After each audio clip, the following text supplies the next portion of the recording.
Aula de hoje, regra de 3 simples. Conteúdo de matemática financeira para as turmas do terceiro ano do Colégio Estadual Dom Bosco. Professor Hermínio, sejam todos bem-vindos. A regra de 3 é um método para resolver problemas que envolvam 4 valores, mas você conhece apenas 3 deles. Para resolver isso, você tem que seguir 3 regras. Vamos lá, construir uma tabela. Nessa tabela, nós vamos agrupar as grandezas da mesma espécie em uma coluna só, tá? Na mesma coluna, enquanto que na mesma linha você vai colocar grandezas de espécies diferentes, mas tudo em correspondência, tá? O que vem a ser correspondência? Vamos ver no nosso exemplo mais adiante. Tá, identificar, a segunda opção, segundo passo, identificar se as grandezas são diretamente ou inversamente proporcionais.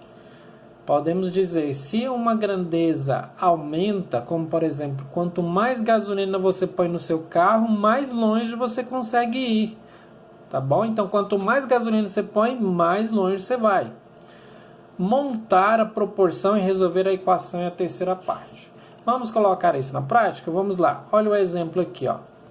Com uma área de absorção de raios solares de 1,2 metros quadrados, uma lancha com motor movido a energia solar consegue produzir 400 watts por hora de energia. Tá, se aumentarmos essa área para 1,5 metro, 1,5 metros quadrados, qual será a energia produzida? Vai ser maior ou menor do que 400 watts? Ora, se eu aumentei a área de 1,2 para 1,5, sendo que 1,2 produz 400, é claro que a quantidade de energia vai ser maior.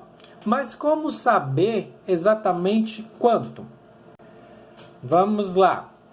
Primeiro passo, solução, construir uma tabela. A área nós temos o que? As grandezas. Veja só, as grandezas da área estão em uma coluna, 1,2 e 1,5. E na outra coluna, a grandeza de energia, 400 watts e esse X. É porque eu não sei a quantidade que vai ser gerada por 1,5 metros quadrados. Mas tem que ser nessa coluna aqui, porque faz parte da grandeza de energia. O segundo passo, você vai identificar o tipo de relação, se a grandeza é diretamente ou inversamente proporcional. Veja só, primeiro passo, você põe uma seta virada para baixo. Pôs essa seta virada para baixo e você vai observar se aumentando a área de absorção de energia solar, o que vai acontecer? Ela vai aumentar ou diminuir? Se você aumentou a área de absorção, a energia solar vai aumentar também. Então, como essas palavras aumentando e aumenta correspondem, podemos afirmar que essas grandezas são diretamente proporcionais. Então, as setas estarão apontando para a mesma direção, tá bom? Veja só, a outra ali apareceu, beleza? Então, são grandezas diretamente proporcionais. Continuemos, vamos para o terceiro passo, montando a proporção e resolvendo a equação. Veja só, esses valores eu já pus para cá, ó, 1,2 eu passei para cá, deixa eu pegar um canetão, 1,2 eu passei para cá, 1,5 eu passei para cá, 400 para cá e o x para cá para resolver a questão. E aí eu faço a multiplicação cruzada. Veja só, 1,2x, olha só, 1,2x e 1,5 vezes 400. Dá 600 e esse 1,2 eu desço para cá. E de 600 dividido por 1,2 vai dar o quê? 500. Logo, a energia produzida será de 500 watts por hora. Resolvemos o problema, tá bom? Vamos para o segundo exemplo. Um trem deslocando-se a uma velocidade média de 400 km por hora, veja só, 400 km por hora, faz um determinado percurso em 3 horas, tá bom? Olha só.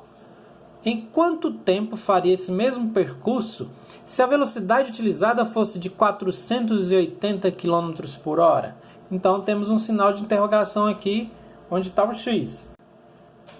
Fizemos a primeira parte, vamos para a segunda parte. Veja só, de cara vocês estão vendo que são grandezas inversamente proporcionais. Mas vamos descobrir como chegamos a essa conclusão. Primeira regra, você põe a setinha virada aqui para baixo, beleza? E aí você vai pensar da seguinte forma. Aumentando a velocidade, o tempo de percurso diminui.